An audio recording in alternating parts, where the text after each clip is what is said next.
கோயம்புத்தூர்லேருந்து ஏறக்குறைய 27 கிலோமீட்டரில் வெள்ளையங்கிரி மலை அடிவாரத்தில் நொய்யல் ஆற்றங்கரை ஓரத்தில் இருக்க ஊர் தான் முட்டம். மயிலாடுதுறை மாவட்டத்தில் முட்டம் இருக்குது. அது மாதிரி நிறைய இடங்களில் முட்டம் இருக்குது. இது கோயம்புத்தூரில் முட்டம் நாகேஸ்வரர் கோவில். இறைவியோட பேர் முத்துவாளி அம்மன். முத்துக்களால் அமைந்த காதணி அமைந்ததுனால இந்த பெயர். 1500 ஆண்டுகள் பழமையான கோவிலுங்க அது. இந்த அம்மன் பார்த்திங்கன்னா முன் கையில் பரியகம் அப்படின்னு ஒரு ஆபரணம் அணிந்திருக்காங்க. வலது கையில் நீலோத்பவம், அதாவது கருங்குவளை மலரை அவங்க வைத்திருக்க மாதிரி காட்டுறாங்க. இதில் பார்த்திங்கன்னா மூக்கில் மூக்குத்தி அணியவும் காதில் கம்மல் அணியவும் சிறு துவாரங்கள் அம்மனுக்கு செய்யப்பட்டிருக்கு.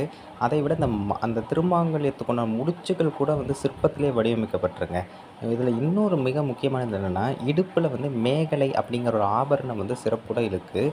இந்த மேகலைங்கிற இதழ் இதழ் இதழாக தொங்கும். இதை மாட்டுவதற்கு 16 துவாரங்கள் இருக்காம். இந்த அளவுக்கு ஒரு கற்சிலையில் துல்லியமாக சிறு துவாரங்களை அமைத்திருக்காங்க அப்படின்னா, அப்போ அந்த சிற்பியோட கைவனம் எந்த அளவுக்கு இருந்திருக்கு பாருங்க.